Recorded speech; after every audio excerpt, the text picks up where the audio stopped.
Однажды у пророка Магомеда спросили, кто является самым дорогим человеком. Пророк ответил, что мать. С тех пор, по легенде, женщина имеет особую значимость в мусульманском мире, и неважно, кто она, мать, сестра, жена или сноха. С раннего детства в чеченской семье к дочери относятся бережно и с особым теплом. Отец и братья оберегают ее от всех невзгод. До определенного возраста выполняются все ее желания и не замечают даже капризов. Параллельно мать учит дочь быть чистоплотной, богобоязненной и отзывчивой. Чеченцы издавна боготворили прекрасную половину человечества. Во все времена женщина была хозяйкой и украшением в доме. Она несла людям жизнь, мир и покой. Ряд традиций, связанных с женщинами в чеченской семье, до сих пор помнят и чтят в наши дни. Но, пожалуй, самый запоминающийся из них, когда две кровные стороны шли на конфликт и бились не на жизнь, а на смерть.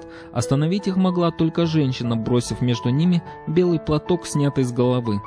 После этого ссора мгновенно прекращалась, какой бы кровной она ни была. Если конфликт происходит на свадьбе, то невесте дают в руки зеркало, в котором она показывает враждующим отражение их озлобленных лиц. Соответственно, после такого ссора моментально сходит на нет. Чеченский народ имеет трудную историю и тяжелую судьбу, но, несмотря на это, чеченка всегда брала на себя в равной степени с мужчиной ответственность за происходящее. Президент страны Дмитрий Медведев сразу же после своего избрания заявил, что правовой нигилизм является одной из острейших проблем развития России. Среди субъектов гражданского общества особое место занимают женщины, гражданки, избирательницы, налогоплательщицы, активистки женских организаций и движений. Для России, где доля женского населения существенно повышает мужскую и имеет тенденцию к увеличению, социальный статус и общественная роль женщин представляется актуальной вдвойне.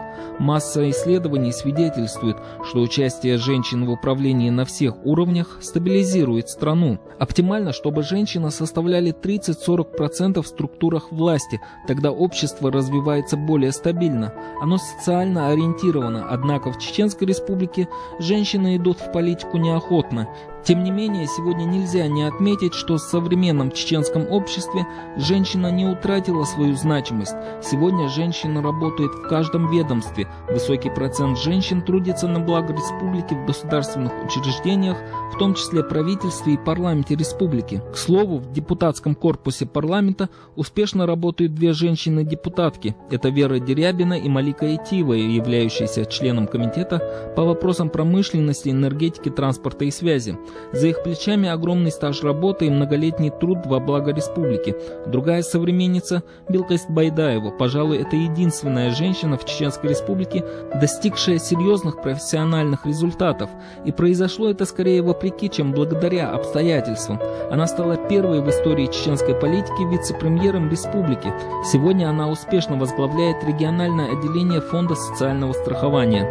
Нельзя обойти и имя Аймани Кадыровой, которая на протяжении 5 последних лет стоит во главе общественного регионального фонда имени Героя России Ахмада Кадырова. Ежегодно на ее имя поступает около 100 писем с просьбой о помощи, и ни одно из них не остается без должного внимания.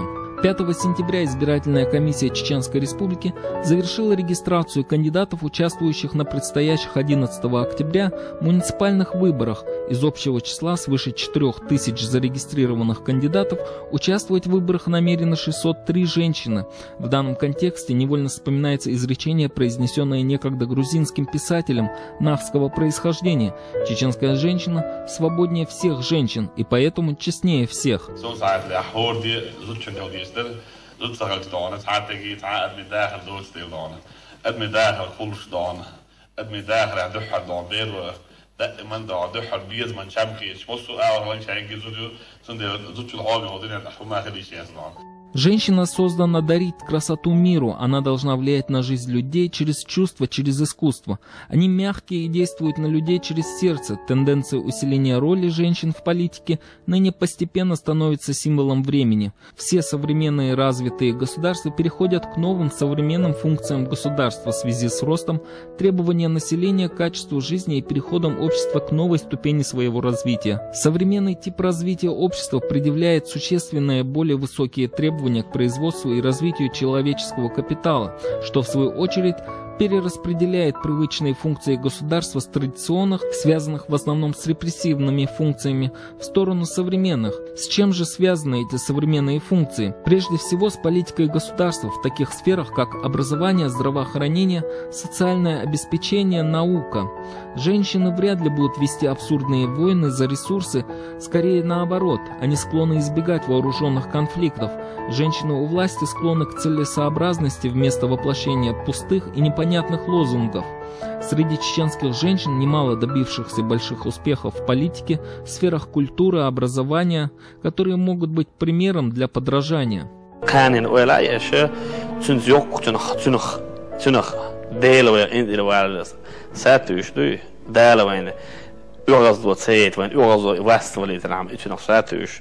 دوين ماتش كلا واش ماتش دقيقة دائما بوصل دنجو خلدو ويماش لعونا ويماش كلاش شو كان دقيقة دائما دعنا شيء ماش بول مش خلدو هينت ماتش كلا وي حقول لي دعنا حيش يلا كنا يلا يسحق على ولا شيء تسجع تدري دوخر شامبوش غاسقي دعنا مسكوا دوخر مسكوا سمو مسكوا دعنا سنتر دعنا ورسي دعنا يا بيل ضغط كاش ولا دوخر إز خدوش دوخر كده بتسوق شيش دوتان الجوة تاني شو تبير يعني تان كنسر شو وي إز حدوش لدي وكيدا ستوب نجد that's way. Уже завтра, наряду с мусульманским праздником Ураза-Байрам, в республике впервые пройдет празднование Дня чеченской женщины. Этот праздник, согласно указу президента Чеченской республики Рамзана Кадырова, будет отмечаться впредь каждое третье воскресенье сентября. В будущем он должен стать таким же значимым и неповторимым, как и 8 марта для всех представительниц прекрасного пола республики. Для празднования этого дня месяц сентябрь был выбран не случайно. Именно в сентябре, почти 200 лет назад, чеченские женщины из аула Дади-Юр проявили небывалую смелость и самопожертвование. В годы Кавказской войны по приказу Ермолова царские войска напали на мирное чеченское село Дади-Юрт, которое славилось храбростью и трудолюбием его жителей.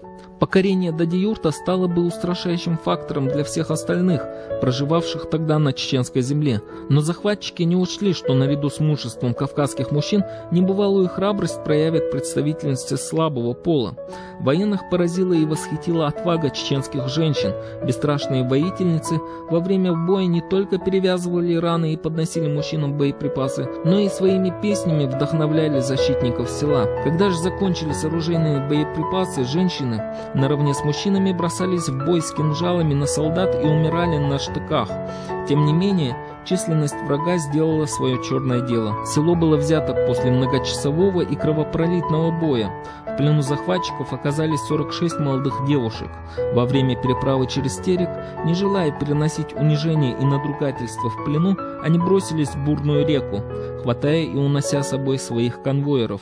Позору в этой жизни они предпочли смерть. Узнав об очередных зверствах своих подопечных, император Александр I открыто выразил свое недовольство и рекомендовал водворить спокойствие на Кавказской линии дружелюбием и ласковым снисхождением.